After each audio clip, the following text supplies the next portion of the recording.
বন্ধুরা, আপনারা দেখছেন কুকিং হাউস অফ অনিমা। এখানে চিচিঙ্গা ছাড়াচ্ছি, দেখতেই পাচ্ছ। হ্যাঁ, চিচিঙ্গার একটা অসাধারণ রেসিপি তোমাদের সাথে শেয়ার করব, যেটা ভাত রুটির সাথে অসাধারণ লাগে। তার জন্য দেখো চিচিঙ্গাটাকে আমি এইভাবে ছুলে নিচ্ছি। এই রেসিপিতে চিচিঙ্গাটা যদি একটুখানি কচি হয় তো ভালো, না হলেও অসুবিধা নেই।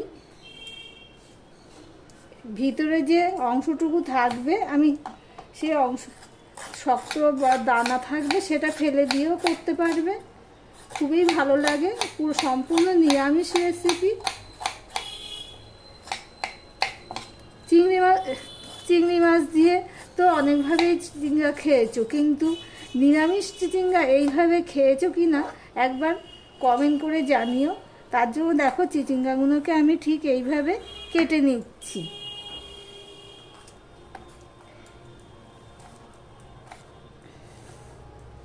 ঠিক এইভাবে আমি কেটে নিলাম। আর এই যে শক্ত দানাটা, এটা আমি ফেলে দেব।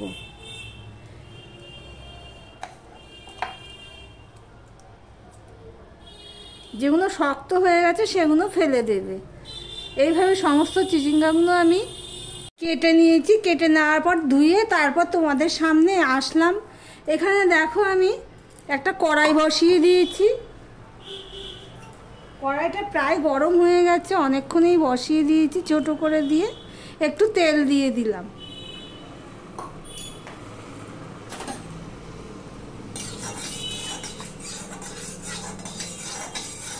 এবারে যে কেটে ধুয়ে রাখা চিচিঙ্গাগুলো সেগুলো আমি দিয়ে দেবো। এতে কিন্তু আমি কিছুই দিলাম না, শুধু তেল দিয়ে এটা আমি একটুখানি মজিয়ে নেব। আমি এইভাবে দিচ্ছি কেননা চিচিঙ্গা ধুয়ে রেখেছি তো, এবার নিচে জল জমেছে, সেই জন্য জলটা যাতে না থাকে সেই জন্য আমি এইভাবে দিয়ে দিলাম।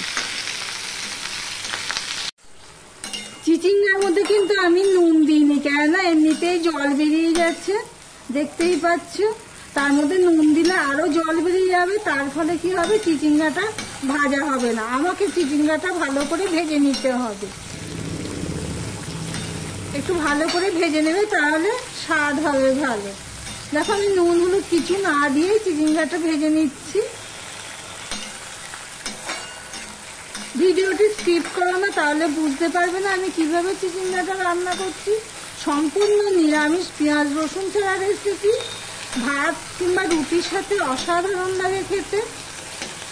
এদিকে দেখো একটা মিক্সিং জার নিয়ে নিয়েছি, তার জন্য দুটো লঙ্কা দিয়ে দিলাম, আর কাঁচা বাদাম দিয়ে দিলাম, আর দিয়ে দিলাম 2 চামচের মতন তিল।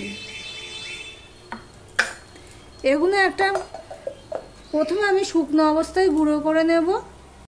প্রথমে আমি শুকনো অবস্থায় গুঁড়ো করে নিয়েছি, তারপরে জল দিয়ে আমি একটা পেস্ট বানিয়ে নিয়েছি। দেখতেই পাচ্ছ বন্ধুরা, পেস্টটা কিন্তু বেশি ফাইনভাবে করিনি, এতে করে খেতে ভালো লাগবে।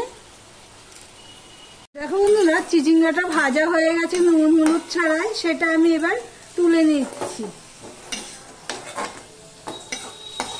এই পর্যন্ত যারা ভিডিওটি দেখছো লাইক দিতে ভুলে গেছে, চট করে একটা লাইক করে দিও। এবার এর মধ্যে আমি আরেকটু তেল দিয়ে দেব।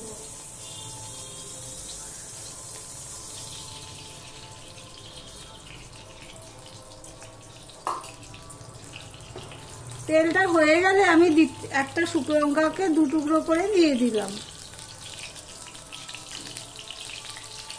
দিয়ে দিলাম একটুখানি 5 ফোড়ন, ওই 1/2 চামচের মতন 5 ফোড়ন আমি দিয়ে দিলাম।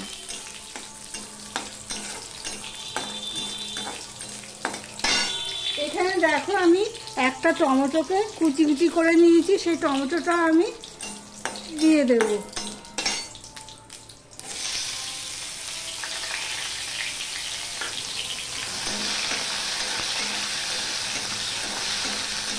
গ্যাসের ফ্লেমটা কিন্তু আমি এখন ছোট করে দিয়েছি, নাহলে ফোড়নটা পুড়ে যেতে পারে, সেই জন্য।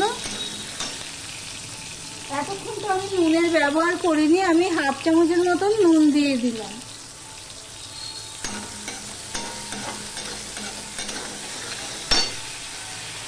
এবারে আমি একটু মশলা দেব। আমি অল্প একটুখানি হলুদ দিয়ে দিলাম, হাফ চামচেরও কম জিরের গুঁড়ো দিয়ে দিলাম, হাফ চামচ ধনের গুঁড়ো দিয়ে দিলাম,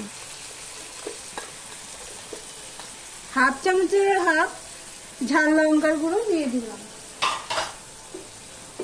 মশলাটা কষানোর জন্য আমি এখানে জল দিয়ে দিলাম।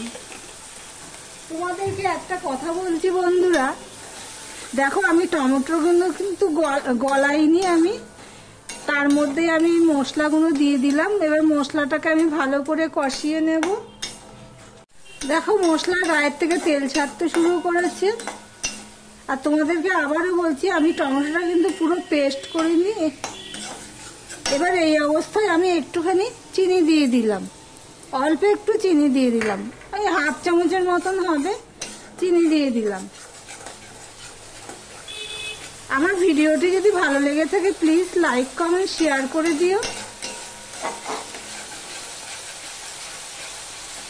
চিনিটা দিয়ে একটুখানি গলিয়ে এবার আমি দেখো যে পেস্টটা রেডি করে রেখেছিলাম সেটা আমি দিয়ে দিলাম, দিয়ে আমি পেস্টটাকেও ভালো করে ভেজে নেব। দেখো পেস্টটাও ভাজা হয়ে গেছে, তেল ছাড়তে শুরু করেছে। এই অবস্থায় ভেজে রাখা আমি চিচিঙ্গাগুলো দিয়ে দিলাম। এবার সম্পূর্ণটা ভালো করে মিশিয়ে নিয়ে একটুখানি আমি কষিয়ে নেব।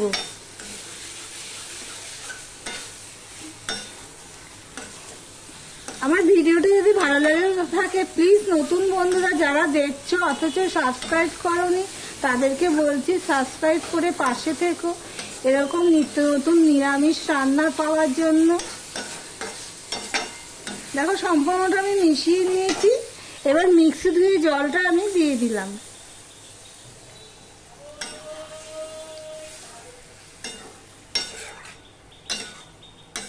আমি আরো একটুখানি জল দিয়ে দেবো, কারণ চিচিঙ্গাটা ভেজেছি কিন্তু সিদ্ধ হয়েছে, আরো একটু সিদ্ধ হতে হবে।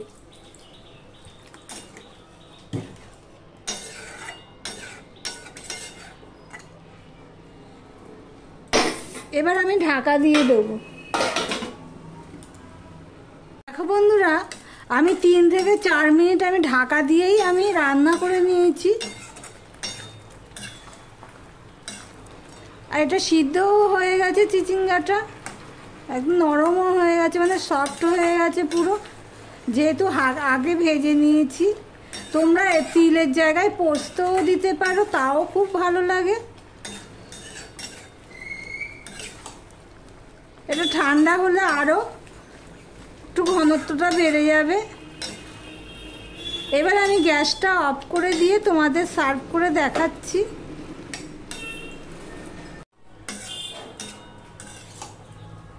কি অসাধারণ দেখতে হয়েছে বন্ধুরা, দেখতে যেমন অসাধারণ হয়েছে খেতেও অসাধারণ হয়েছে।